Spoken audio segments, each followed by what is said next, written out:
And here is that agenda, the military mission statement of a right-wing think tank, the Project for the New American Century. Written a year before 9/11, it's supported by key members of the current Bush administration. The drafting was supervised by Cheney, by Donald Rumsfeld, by Paul Wolfowitz, by Jeb Bush, who's the president's younger brother, and by Lewis Libby, who's Cheney's chief of staff.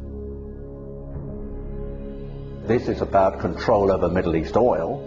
It indicates that America is aiming for global leadership, both military and economically, and what it says, I think, is chilling.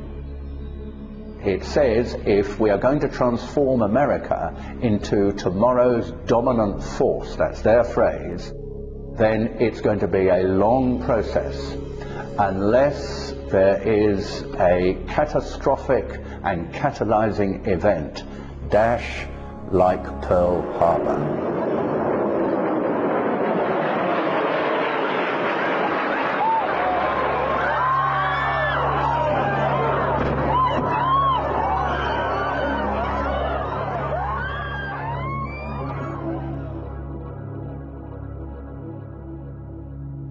So, what happened? Well, September 11th happened, obviously, and George W. Bush had to rethink. But for many of those around Bush, there was no rethink. There didn't have to be. Long before September 11th, a small, influential group of neoconservatives here in Washington had wanted to see the United States transformed into a sort of benevolent ruler, unchallenged, astride the world. And long before George W. Bush was elected, they sat down and they wrote down a manifesto. The document was effectively a charter of the Project for a New American Century, a neoconservative think tank in Washington.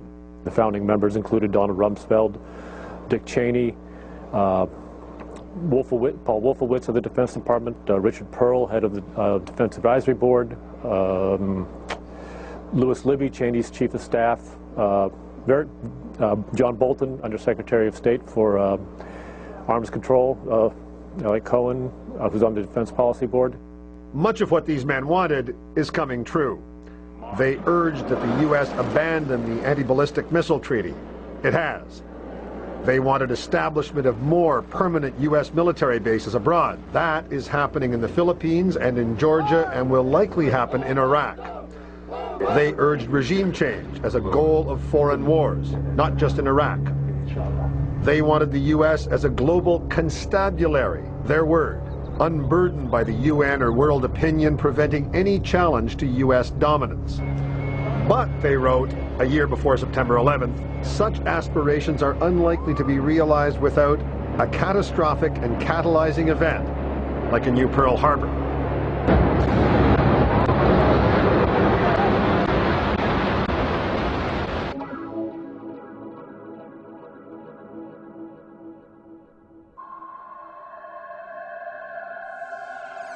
The United States of America is the most powerful nation on earth. In itself, this goes a long way to explaining the things it does around the world. At present, it's conducting a war on terror, or more accurately, a campaign against opposition to US domination. Others prefer to call it the beginnings of the Third World War. The United States has an insatiable appetite for conflict, and since going into Korea in the 1950s, it's been at war with someone or other in some corner of the globe non-stop right up to the present day. This drive is now led by the weapons manufacturers themselves. It is a highly dangerous precedent. I call it war corporatism. It is the door of a new fascism being pushed open. And don't be fooled, not all fascism looks like Adolf Hitler. The reality, as we see from the Iraqi invasion, is that the presidency has been captured by the most powerful elements of this corporatism. And this ghastly molecule aims to turn the world into its very own enslaved global market, and the plan is well underway. The attack by Al-Qaeda on the World Trade Center is just one response to it. Is this a conspiracy? Quite the opposite. It is a high-profile project known as the Project for the New American Century. People like Dick Cheney, Donald Rumsfeld, Richard Pearl are the major players among politicians, right-wing thinkers, militarists and industrialists in the creation of the project. The project is a neoconservative manifesto which includes in its toolbox the unbridled use of war in clearing a path for US interests. The will to attack Iraq came entirely from this visible yet sinister group. September the 11th was merely the pretext. Bush is merely the figurehead. And so, who's next, you wonder? Iran? North Korea? France? Britain? None of us really matter to them.